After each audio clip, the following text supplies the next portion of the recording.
Assalamualaikum warahmatullahi wabarakatuh. Berjumpa kembali di channel Adiko Ramos. Kabar gembira kali ini untuk sahabat-sahabat yang tidak bisa mendaftar di P3K tahun 2022, serta untuk sahabat-sahabat yang gagal di P3K tahun 2022 atau tidak diterima di P3K tahun 2022.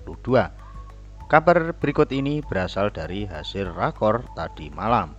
Berikut ini ulasannya. Pemerintah membawa kabar baik untuk semua honorer di Indonesia. Pasalnya, pemerintah sendiri telah menyiapkan opsi baru bagi para honorer yang tidak lolos seleksi CPNS dan P3K tahun ini. Kini pemerintah membuka jalur afirmasi bagi tenaga honorer yang tidak lolos seleksi CPNS dan P3K. Sekarang, ratusan ribu pegawai honorer sedang menunggu nasib apakah akan diangkat atau tidak untuk PNS dan P3K. Pemerintah sepertinya sudah bulat akan menghapus status pegawai honorer dari seluruh instansi paling lambat 28 November tahun 2023. Apa solusi dari pemerintah jika memang benar-benar menghapus status honorer? Karena status kepegawaian baik guru maupun tenaga kesehatan serta teknis di semua instansi hanya ada satu, yakni sebagai ASN yang terdiri dari PNS dan P3K.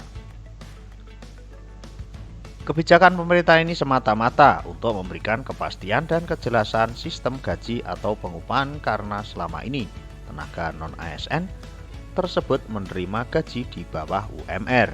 Pemerintah telah menerbitkan peraturan Menpan RB nomor 20 tahun 2022 tentang pengadaan jabatan fungsional guru di P3K pada tahun 2022. Ucapan dari Bapak Alek Deni, tinggal kita mengeksekusi dan memberikan kesempatan pada guru honorer 3 tahun ke belakang untuk kemudahan seleksi. Kesempatan pertama penyelesaian pegawai untuk honorer guru, setelah itu menyusul honorer bidang kesehatan yang nantinya akan diberi afirmasi. Namun, kata Bapak Alek Deni, aturan mengenai proses P3K tenaga kesehatan masih akan diterbitkan di kemudian hari. Menurut Kemenpan RB telah berkoordinasi dengan Kementerian Kesehatan yang menyetujui afirmasi tenaga kesehatan seperti tenaga pendidikan. Selain itu, Kemenpan RB juga fokus pada jabatan pelaksana non-ASN yang tentunya akan mendukung capaian utama organisasi. Dia menilai pekerjaan pelaksana sederhana tetapi rentan digantikan oleh teknologi. Dengan penyelesaian status kepegawaian ini juga didukung oleh Kementerian Dalam Negeri. Ungkapan dari Bapak Suhadjar Diantoro selaku Sekretaris Jenderal Kemendagri, yakni ada dua opsi solusi penyelesaian pegawai honorer, filtrasi dan pencermatan ulang sesuai dengan peraturan pemerintah nomor 49 tahun 2018.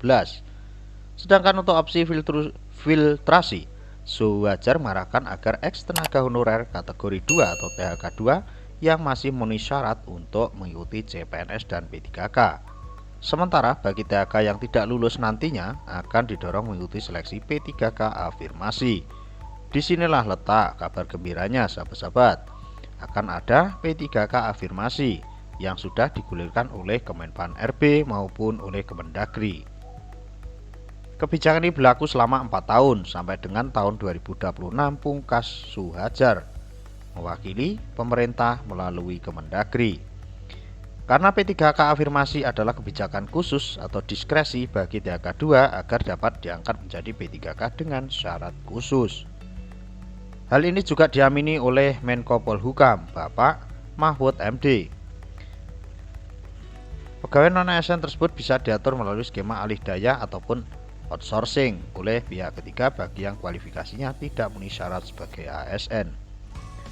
Menyusun langkah strategis penyelesaian masalah pegawai non-ASN yang tidak memenuhi syarat dan tidak lulus seleksi calon PNS maupun P3K sesuai dengan ketentuan peraturan perundang-undangan sebelum batas akhir 28 November tahun 2023, katanya dalam keterangan resmi di Rakor.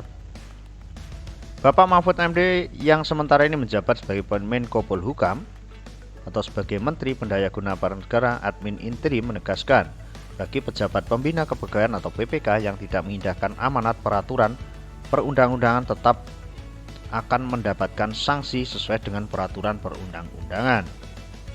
Sanksi ini dilakukan atau berdasarkan pada salah satu sanksi PPK atau kepala daerah yang masih melakukan perekrutmen non-ASN juga diatur melalui pasal 67 huruf B Undang-Undang Nomor 23 Tahun 2014 tentang pemerintah daerah, serta di sisi lain ada rincian pasal 36 Peraturan Pemerintah Nomor 12 Tahun 2017 tentang pembinaan dan pengawasan penyelenggaraan pemerintah daerah. Diatur lebih rinci terkait sanksi administratif. Sanksi ini berupa berdasarkan ruang lingkup pembinaan umum tersebut, kepala daerah yang melakukan penolakan terhadap penghapusan pegawai honorer dapat dilakukan pembina oleh Menteri Dalam Negeri selaku pembina umum dalam lingkup kepegawaian pada perangkat daerah, ujar Bapak Mahfud Effendi. Saat ini lanjut pemerintah pusat dan daerah harus fokus mengatur strategi menata pegawai di instansi pemerintah untuk percepatan transformasi sumber daya manusia tanpa menghilangkan sisi kemanusiaan dan meritokrasinya. Tidak perlu kita mencari siapa yang salah, tapi kita harus menyelesaikan masalah ini bersama. Mudah-mudahan program dari pemerintah ini bisa berjalan dengan lancar dan ikut mensejahterakan bagi semua honorer di seluruh Indonesia. Tetap stay tune terus di Diko Ramos. Ada kurang biasa maaf. Wallahul muwaffiq ila thoriq. Wassalamualaikum warahmatullahi wabarakatuh.